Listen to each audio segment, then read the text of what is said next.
lo que me dieres, el diezmo apartaré para ti. ¿Qué prometió Jacob? Devolverle a Dios, ¿qué cosa? El diezmo. Entonces el diezmo no comenzó con Moisés. El diezmo no comenzó con los judíos. Porque la Biblia nos dice que Abraham y Jacob ambos diezmaron. Y en Génesis el capítulo 2 tenemos en el árbol que Dios se reservó para sí ya el principio del diezmo.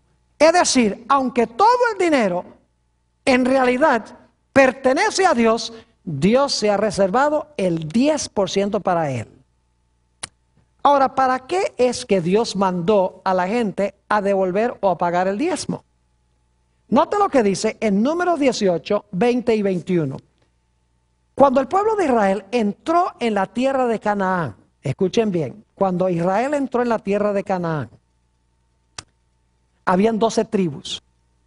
Y Dios le dio una porción de tierra a cada una de las tribus para que se las repartieran entre las familias. Pero una de las 12 tribus no recibió herencia en Canaán, en la tierra prometida. Esa fue la tribu de Leví. No recibió ningún trozo de tierra.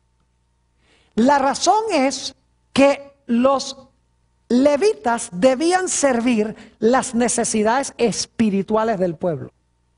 Es decir, ellos no debían dedicar su tiempo cosechando y sembrando y vendiendo productos agrícolas en el mercado. Ellos debían dedicar 100% de su tiempo a la causa de Dios, a las necesidades espirituales del pueblo.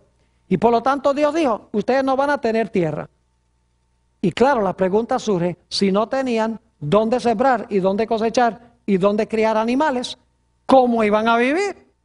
Pues Dios dijo, como los levitas sirven las necesidades espirituales del pueblo, entonces el pueblo debe diezmar para que a través de los diezmos los levitas puedan vivir. Porque si los levitas sirven las necesidades espirituales del pueblo, el pueblo entonces debe proveer las necesidades materiales de los levitas. Noten el capítulo 18 de Números y el versículo 20 y 21.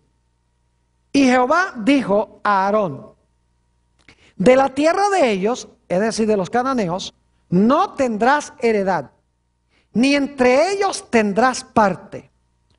Yo soy tu parte y tu heredad en medio de los hijos de Israel. Y ahora escuchen bien. Y he aquí, yo he dado a los hijos de Leví todos los diezmos en Israel por heredad. ¿Quién le dio los diezmos a los levitas? No fue Aarón. ¿Fue quién? Dios. Es decir, Dios dice, el diezmo es mío y ahora el diezmo mío yo se lo voy a dar a los levitas. Sigue diciendo, y he aquí yo he dado a los hijos de Leví todos los diezmos en Israel por heredad. ¿Y por qué razón? Por su ministerio. Por cuanto ellos sirven en el ministerio del tabernáculo de la reunión. Es decir, el diezmo era para remunerar a los ministros de esa época, a los sacerdotes que servían las necesidades espirituales del pueblo, porque los sacerdotes no hacían ningún trabajo secular. Todo lo que hacían era en relación con la iglesia. Hoy en día no les llamamos sacerdotes, les llamamos ¿qué cosa? Ministros o pastores. Es decir, el diezmo entra a la iglesia y luego, al entrar los diezmos a la iglesia, el dinero se usa para remunerar a los que son pastores o ministros de tiempo completo que satisfacen las necesidades espirituales del Israel moderno o de la iglesia. Es un buen plan. Porque fíjense, no era el plan de Dios de que los pastores tuvieran que tener otro trabajo además de pastorear o ministrar a la congregación.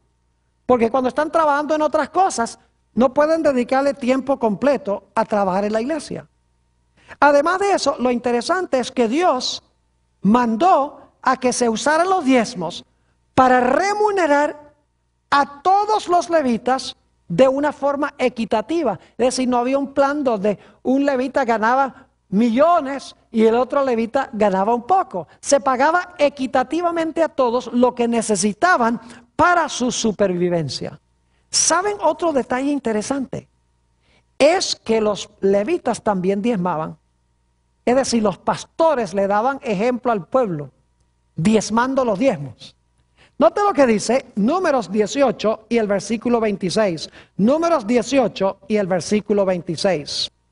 Dice allí: así hablarás a los levitas y les dirás: cuando toméis de los hijos de Israel los diezmos, es decir, cuando ustedes reciban de Israel los diezmos, que os he dado de ellos por vuestra heredad, vosotros presentaréis de ellos, de los diezmos, en ofrenda mecida a Jehová, ¿qué cosa?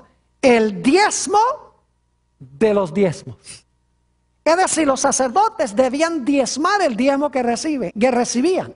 Los ministros deben diezmar. Y yo debo decirles que yo no solamente le digo a la gente de la iglesia que diezme, sino que yo también diezmo, porque Dios lo manda. Hay que darle ejemplo a la congregación. Ahora, ¿qué pasa si nosotros no le devolvemos el diezmo a Dios? En realidad nos constituimos en ladrones, según dice Dios mismo. Noten Malaquías, el capítulo 3 y el versículo 8. Malaquías, el capítulo 3 y el versículo 8. Dice aquí, y está hablando muy solemnemente: ¿robará el hombre a Dios? Pues vosotros me habéis robado. Y dijisteis: ¿en qué te hemos robado? Y Dios responde ¿qué? En vuestros diezmos y ¿qué? En nuestros diezmos y vuestras ofrendas. ¿Estaba robándole Israel a Dios? Claro que sí. Porque se estaban posesionando de lo que se debía traer al santuario para sostener al ministerio, y lo estaban usando para sus propios propósitos comunes. Ahora algunos dirán: bueno, pastor, pero ese asunto del diezmo, eso era para los judíos y para los levitas del Antiguo Testamento. Hoy Dios tiene otro plan diferente. ¿Ustedes creen que Dios tiene un plan distinto hoy? ¿Saben que Jesús enseñó el principio del diezmo? El problema es que en los días de Jesús todo el mundo estaba diezmando, pero estaba diezmando por la razón equivocada. Los fariseos creían que diezmando les iba a ganar el favor de Dios. Así que Jesús no tuvo que decirles: diezmen, diezmen. No, porque ellos estaban diezmando. Lo que tuvo Jesús que hacer es corregir el motivo por el cual diezmaban. Noten Mateo, el capítulo 23 y el versículo 23. Y mientras ustedes están buscando eso, les puedo decir también que Jesús no dijo: guarden el sábado, porque todo el mundo estaba guardando el sábado. Lo que pasa es que lo estaban guardando mal. Lo estaban guardando como decían los fariseos, no como dice la Biblia. Así que Jesús corrigió la forma en que se guarda el sábado, pero no tuvo que dar ningún mandato de que la gente guardara el sábado, porque todo el mundo lo estaba guardando. Lo mismo el diezmo. Note Mateo 23 y el versículo 23. Jesús dice: ay de vosotros, escribas y fariseos hipócritas, porque diezmáis la menta y el eneldo y el comino, que son semillitas chiquitas. Imagínense, tenían 10 semillitas de comino y apartan 9 para mí y 1 para el Señor. Es decir, diezmaban estrictamente. Dice: y dejasteis lo más importante de la ley, la justicia, la misericordia y la fe. Esto era necesario hacer sin dejar de hacer aquello. Es decir, deben diezmar y deben tener la razón correcta o la motivación correcta para diezmar. Jesús dijo: es necesario tener ambas cosas. Ahora, hay un pasaje en el Nuevo Testamento que deja clarito el hecho de que el diezmo todavía hoy es el plan de Dios. En 1 Corintios 9, y voy a leer solamente los versículos 13 y 14, pero quiero contarles algo sobre el contexto. 1 Corintios 9, 7 al 14. Según parece, el apóstol San Pablo y algunos de sus colegas, los hermanos los estaban criticando porque en realidad la gente los sostenía de los diezmos. Y por lo tanto ahora el apóstol Pablo escribe a estas personas que estaban criticando a los ministros que eran pagos de los diezmos. Y el apóstol Pablo dice: ¿ustedes creen que un soldado cuando va a la guerra tiene que pagar sus propios gastos? ¿Ustedes creen que los soldados que están en Irak tienen que pagar su propio uniforme, su propia comida, su propia vivienda, todo? No. Él dice: si un soldado va a pelear en la guerra, es justo que se le pague. Dice: una persona que siembra una viña, es justo que coma de la viña. Dice: un individuo que cuide un rebaño, es justo que beba la leche del rebaño. Y dice, inclusive cita un versículo del Antiguo Testamento donde dice, no pondrás un bozal sobre el buey. Y la razón por la cual eso está en Deuteronomio es porque los bueyes trillaban el grano. Y si se les ponía un bozal, no podían comer de lo que estaban trillando. Y por lo tanto, ese texto lo puso Dios para decir, mire, el buey que trabaja es digno de su salario, es digno de que coma. Y el apóstol Pablo está diciendo, si un individuo trabaja en el ministerio, es justo que también viva del ministerio. Note los versículos 13 y 14 de 1 de Corintios, el capítulo 9. Dice aquí el apóstol San Pablo, ¿no sabéis que los que trabajan en las cosas sagradas comen del templo? ¿Quiénes trabajaban en las cosas sagradas? Los sacerdotes, ¿verdad que sí? Dice, comen de las cosas sagradas o comen del templo. Y que los que sirven al altar, esos eran los levitas, ¿sí o no? Los sacerdotes, comen del altar o participan del altar. Y ahora escuchen esto. Así también, es decir, de la misma manera, como allá los que servían en el templo y en el altar, comían de las cosas del altar y del templo, dice el apóstol Pablo, así también sugirió al Señor. ¿Eso es lo que dice? ¿Sugirió al Señor? No. ¿Así también recomendó el Señor? No. Dice, así también ordenó el Señor a los que anuncian el Evangelio que vivan del Evangelio.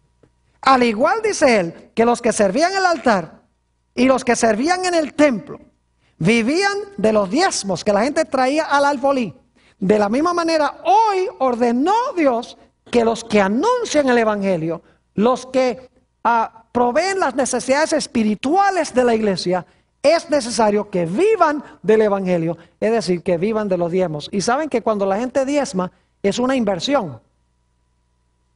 Porque cuando ustedes meten el dinero del diezmo en el plato de la ofrenda, el resultado es que el pastor va a servir sus necesidades espirituales. Es decir, ustedes lo que están haciendo es invirtiendo para que el pastor tiempo completo pueda hacer bautismos, pueda tener campañas evangelísticas, pueda predicar los sábados, pueda visitarlos cuando están enfermos, puedan ir al hospital, etcétera. Es decir, el diezmo es una inversión que nos regresa a nosotros en los servicios del ministro.